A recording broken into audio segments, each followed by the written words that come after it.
Welcome back, guys. Welcome back to the channel. We are well on our way to 500 subscribers. Let's get there, so don't forget to like, comment, and subscribe. But today, let's talk about track day prep. There are two things that you need to do before you go on the track with a kill stinger. Now, if you want to be like me and test it out anyway without those things, cool, fine. But no, your day will be spoiled by your brakes. I read an article where they took the car to VIR, which is Virginia International Raceway, and those guys had issue with the brakes. Their solution was to put the Eurospec brakes on there, and that was fine for them. For me, I noticed the same thing, even though I upgraded pads, but my fluid ended up being the weak point. And the pads was fine, they held up to the temp, but ultimately I started getting a soft pedal from the fluid.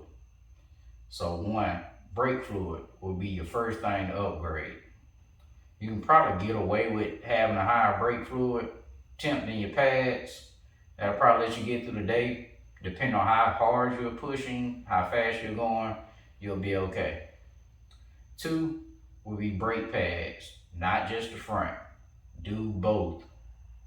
Let me repeat that again. Not just the front. Do both. Why? Because of the Brembo setup. Both stop at the same time and work in conjunction to stop the car, which is why it can stop so fast. On traditional brake system, where they had an e-brake integrated into the caliper, also, it's not as grabby and it's using most of the front brakes to do all the stopping versus the rear. And this setup, the rear brakes doesn't do anything for e-brakes or anything. That is taken care of by a drum in the rear to hold the car still or provide emergency brakes. Now, brake pad suggestion. For the front, the best would be the Hawk DTC 80. By the description and a temp range, and the fact that it says it's very dusty, squealy, and will make noise in the cold. Those two things are big indicators of a track pad, because all track pads on any other car will be dusty and they will squeal a lot when cold until up to temp. The next pad that I would suggest for the front, if you don't want to spend that money on the Hawk DTC 80, would be the EBC blue stuff. That's another pad, according to the specs that they give, that it should hold up to track duty and be just fine. The third, which I would say is equal to another pad, is the EBC yellow stuff. They say that's a track pad and it should hold up to the temp, but either way, I haven't used either of them, and it doesn't quite say that it's squealy when cold or dusty. But I'm gonna trust EBC, since they've been around for a while, that they're telling the truth.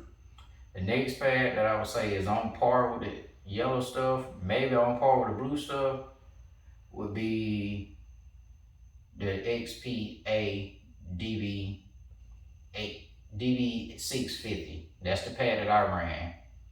It's probably more on par with the blue stuff pad because it's dusty. It didn't squeal while cold, but it was very, very dusty pad. After the track day, I had a ton of brake dust on the front. I actually ran deposit quiets in the rear, which probably wasn't doing me any good for stopping power, but I got through the day just fine. Couple of close calls, we're getting close to going off the track. Other than that, I was fine. If I had to suggest what would be the best setup for the track day, I would probably say blue stuff's in the front, yellow stuff in the rear.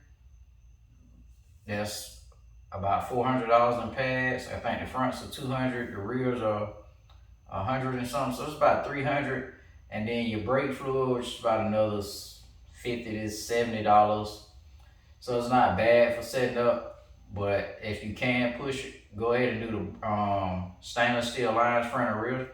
That'll make the pressure in your brake pedal a whole lot smoother. and more consistent because your rubber pads, as the fluid heat, the rubber heats and it allows it to expand a little bit more.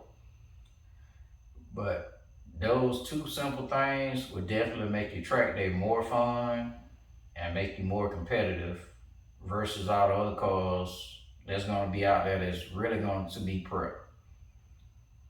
And 4,000 pounds is going to work against you all day and really tax the brakes.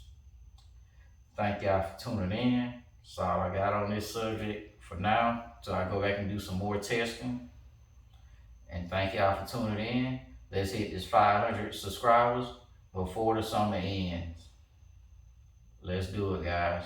Again, thank y'all for tuning in. See y'all later.